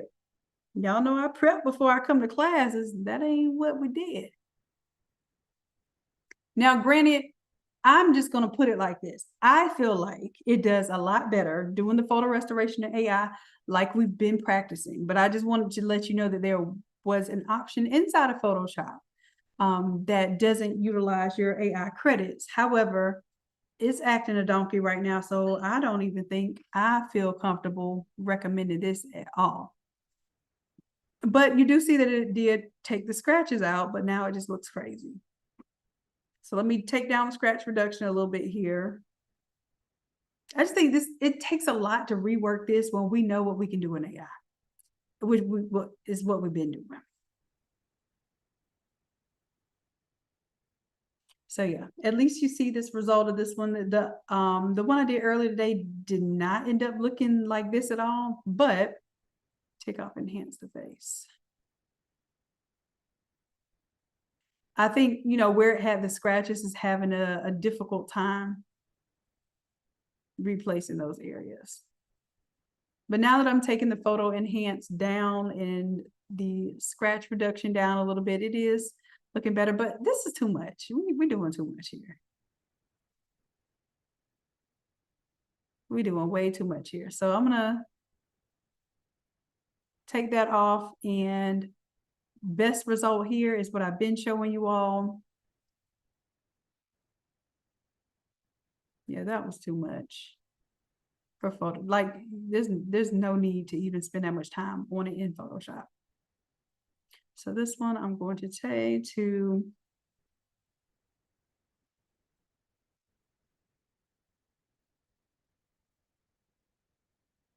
very simply restore this photo, and I'm going to put 16:9 and see if I can kill two birds with one stone, get a restored photo and put it in my 16:9 format.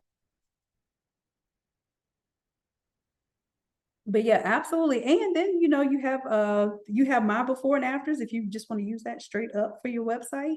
But you also have something to practice with. I think that's a good idea. All right, so I'm gonna let that cook. I'm gonna go ahead and send two of them through. My Zoom is over here taking up all my little data on my computer. All right, so that one, you could rework it in Photoshop. It's just not worth it. It's not. And even in Photoshop, you can do the Google Nano Banana Pro and put in the same exact prompt. I just don't want you using up all your Photoshop credits, and you already pay for it here. So yeah, that's what I would do. Don't play with it, get paid with it, because that right there is done. Now you could, you know, open them up side by side or overlap the image, because that's the thing that AI will do. It'll have you not knowing who that person is, and you may not notice when it changes their eyes. Like the photo I showed you changed the size of her iris, and that would make her look different if her eyes look different. So those are things you want to pay attention to. Now this one looked like it changed her all together, but this one looks like it kept more true to the original photo. Okay. And then you can, you know, go back to the, you know, the photo restoration classes that we've done, at least 3 different ones. So go back to any of those, and I gave more specific prompts about, you know, maintaining the face or the pose or making it look like it was 2026 photo and colorizing things, all of those. So those are easier to do inside of AI. All right, let me see before we close out, because I know I didn't took y'all.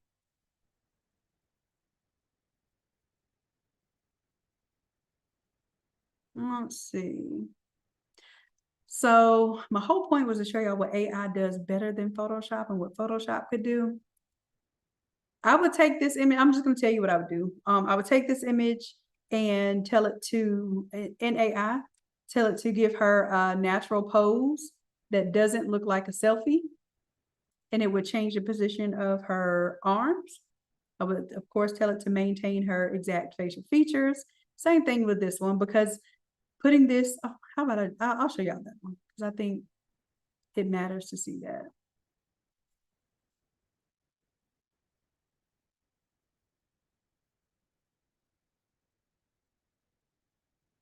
I'll say maintain the exact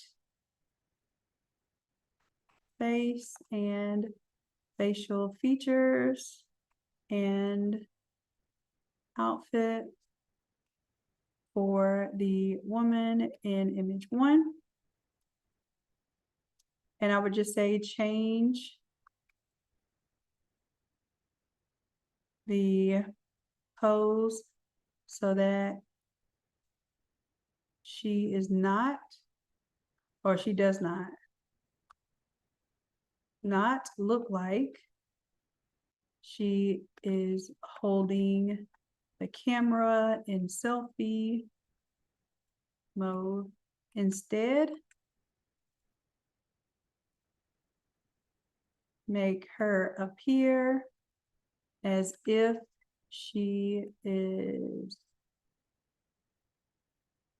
has a professional photographer taking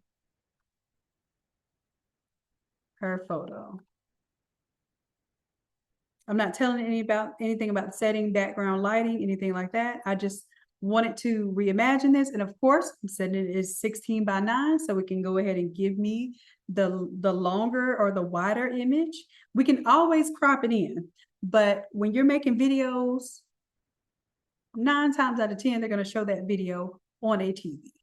Right? So the 16 by 9 ratio is where you want all of these things to be normalized and created. So every single photo that you plan on using, unless you plan on doing like effects where you're going to put like 2, 3, 4 images like back to back on a background, and that is your desired effect, like you're going to have them basically cropped as images like that. And was she smiling? She was not smiling. Facial features and angle of her face, and I also wanted to keep her smile. Keep her exact smile, because I don't want, like, although it looks pretty that she's smiling, if those aren't her teeth, I don't know what her teeth looks like from that photo, so I don't want to guess and judge. So I'm going to say keep her exact smile and facial expression.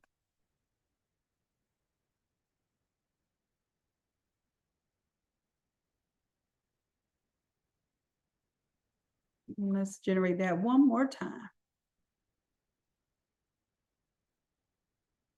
And like I said, the other thing is it gets more creative when you tell it to do a whole different ratio than what it initially had. It will make up more. So if you need to do it in 2 steps, like, hey, just change her pose first, let it stay and maintain that exact 9 by 16. I think I created these in 4 by 5 because that's one of the ratios that you can get photos printed as, is really 4 by 6.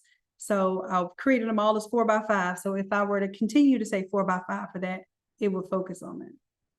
Come on, child. Not the lights and all, but I mean, that's cool, but this is more or less what I was looking for. But it exact facial expression from image 1.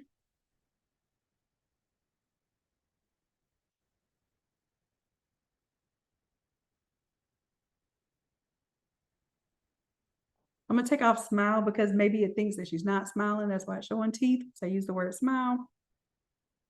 All right, come on, give me the same facial expression. Quit showing that.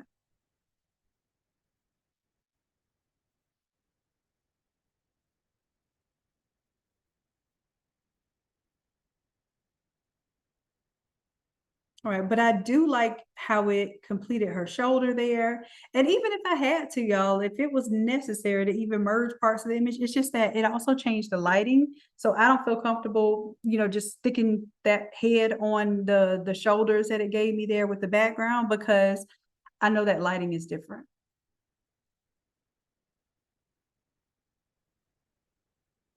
That one I could go for. Yep. And look at the texture of the sweater there. It brought her shoulder down. That one I could go for. But do you see why you should be charging per image? You got to.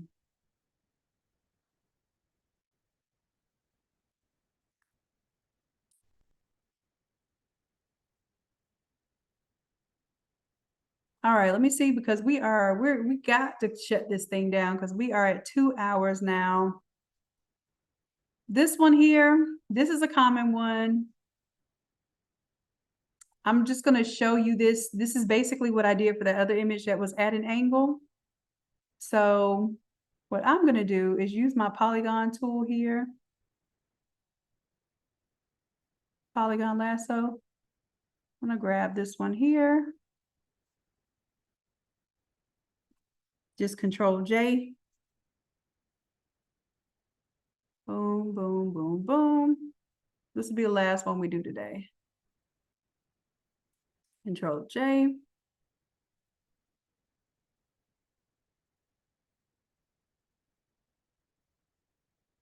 Control J. And remember, I'm going back to the original layer every time I hit Control J in order to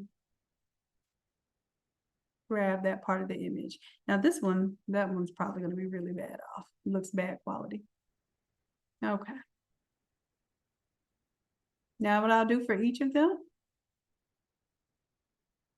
is just focus on rotating, resizing.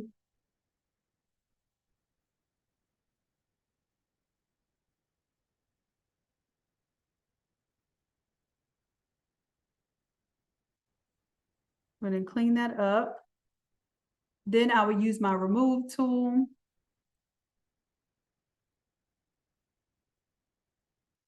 We got the selection brush. Boom, boom, boom. And I'm just going to play with the little section at a time instead of trying to remove everything around it. Just hit remove. It'll probably create a little piece of her arm down there. It may look crazy, but I can crop that off and regain that area. But this is what, if you have to, I'm just showing you, if you have to, this is some of the stuff that you can do. Yes, Christy, this is like immediately available for replay, and I'll immediately go ahead and give you all these files for tonight too. Oh, you know what? Before I do that, let me merge that down. Merge down, and then boom, boom.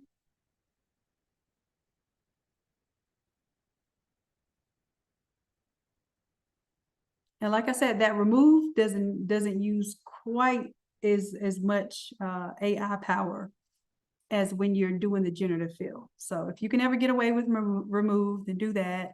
And like I said, it got a little janky here, but that's cool. And it doesn't give you options. Whatever it did is just what it did. It ain't gonna give you no other options. So here, you could even crop it further. I'm gonna call that done.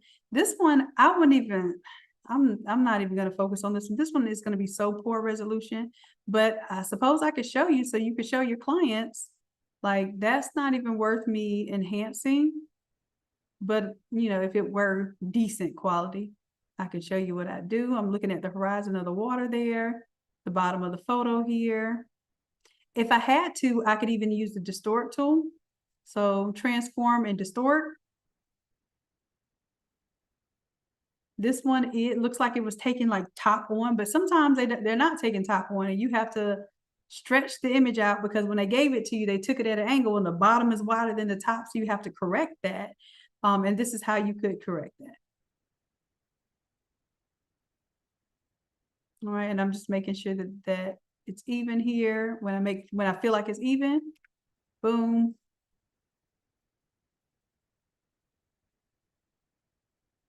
And then even for this one, I could select inside of here, then select inverse. Well, let's feather it a little bit first. You go select a mask. I'm gonna feather it a bit. Turn on this overlay so I can see what it's selecting. Bring that opacity up. And the reason why I'm feathering it a little bit,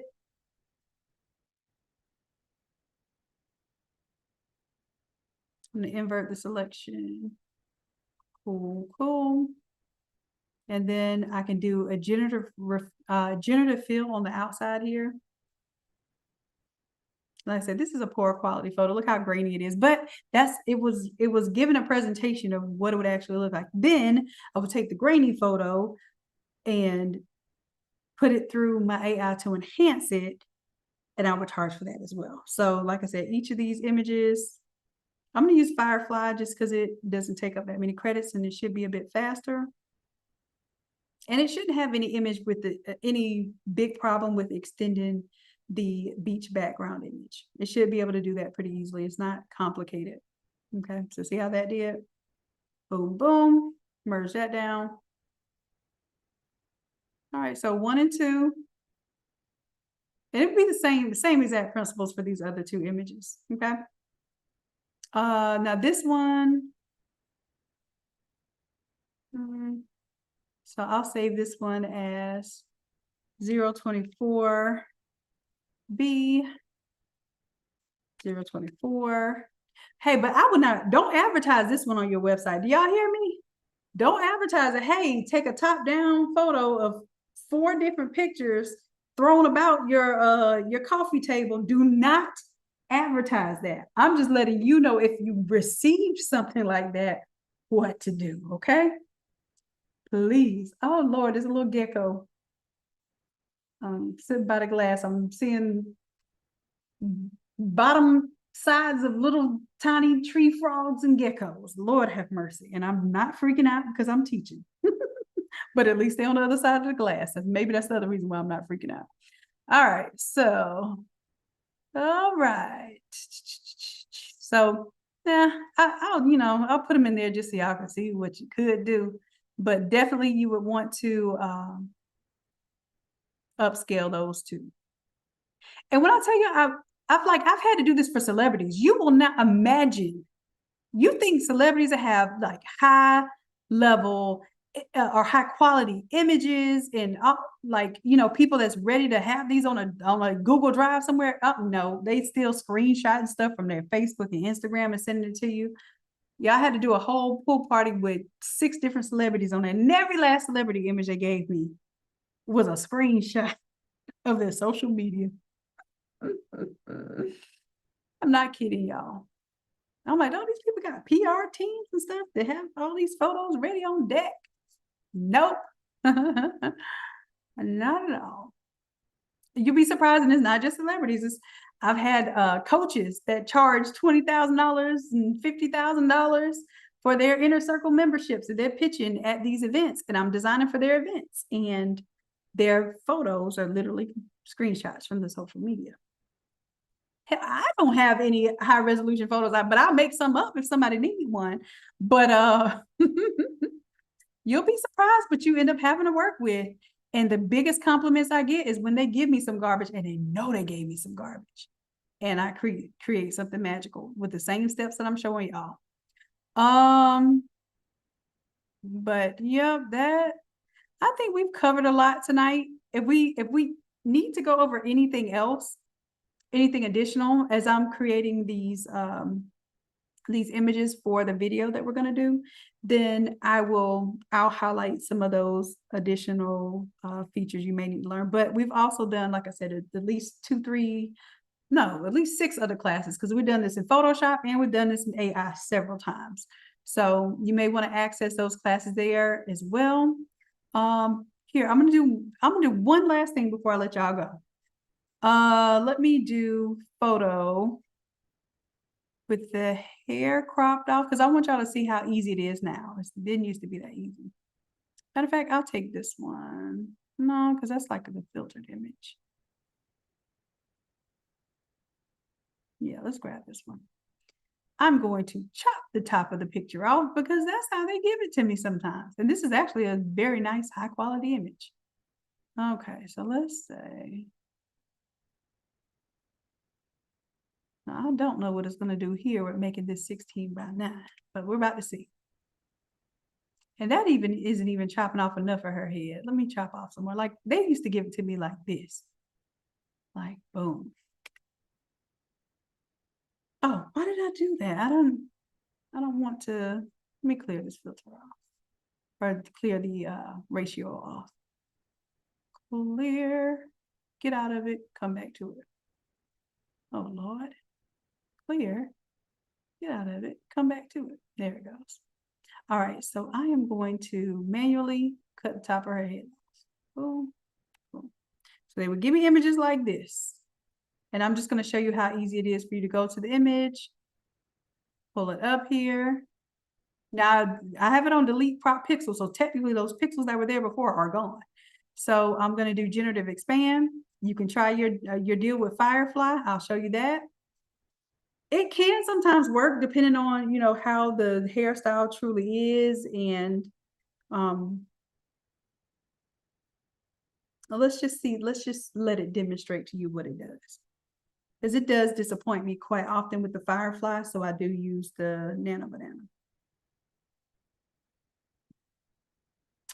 Okay, so it noticed that she had baby hairs on this side, but then it gave her an extra long noggin right here. And I mean, I like the little swoop, don't get me wrong, but yeah. Yeah. Okay, so I'm gonna turn that one off. Let me go back. And then for this one, let's use generative expand. Oh, I guess I have to go back and delete the canvas again.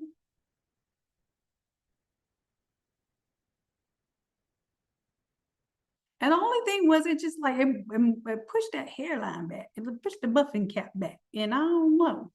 I ain't like it. She looked a little, nothing wrong with big foreheads because I got one. But, oh, duh. Oh, I know what it is. Okay. So when I do generative expand with the crop tool, it is automatically using our Firefly, and it's not going to allow us to do anything else. So if I want to do this, then I have to leave it alone, just let it stay cropped. Dang, I didn't want it to fill and expand. It's gonna attempt to fill and expand, but I should have just let it stay white in the background and then selected that area with the box and then told, okay, now it must have heard what I was saying because it gave her some little baby hair, some little edges right there this time. It's trying to blend a little bit. That's actually a little bit better, but yet and still, if I take that off now, and then I can go to, let's see, because Nano Banana was not doing right before.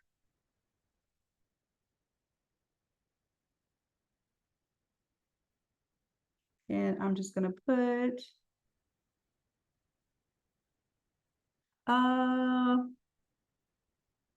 let's do side part. Oh my goodness. Okay. Let me just quick export this as PNG because this is getting on my nerves. The fact that I can't type in here is driving me crazy.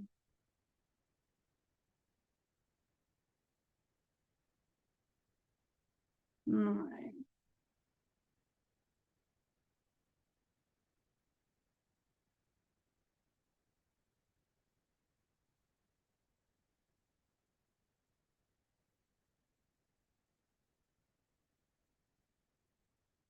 Show the top of her hair.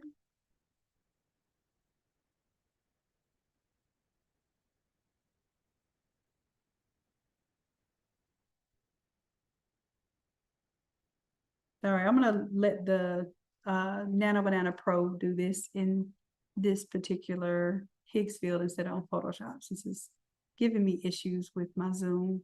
I'm just gonna close that out before I get mad. All right, so we're done with our Photoshop head.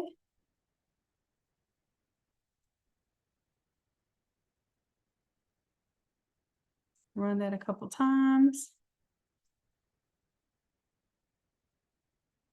And then I'm also going to run it with GPT image 2. Oops, I need to put it at 16:9 ratio. Because back in the day, GPT image used to change somebody's face. Like, it did not respect nobody's face.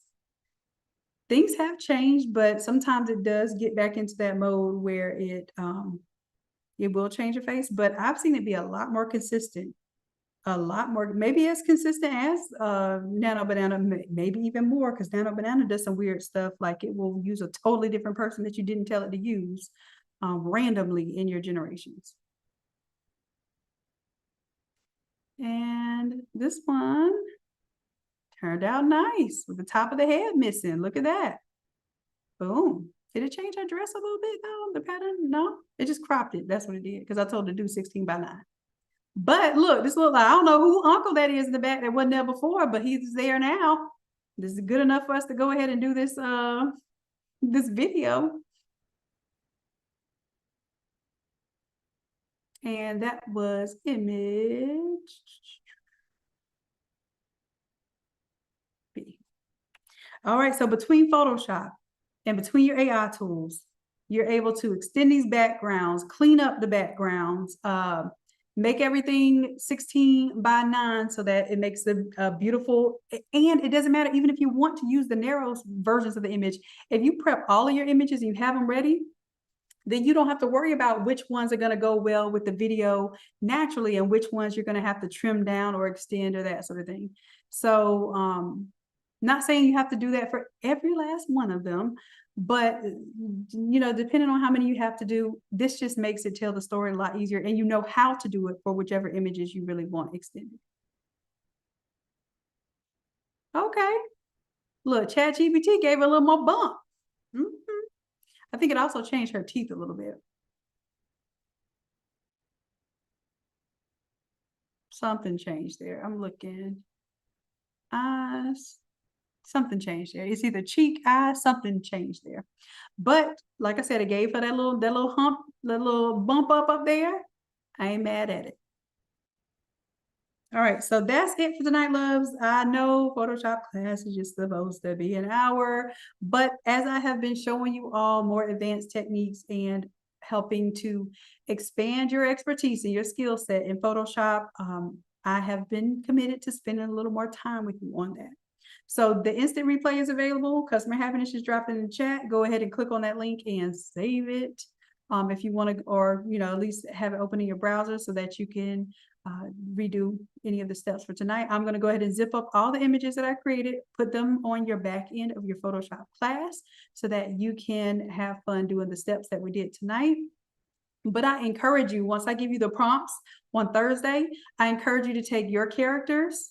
You know, maybe you have an elderly person character, maybe you have a child character, run some of these same prompts, and that way you can showcase your photo editing skills as well. All right, so I appreciate you and I love you dearly. And until next time, bye. Good night, y'all.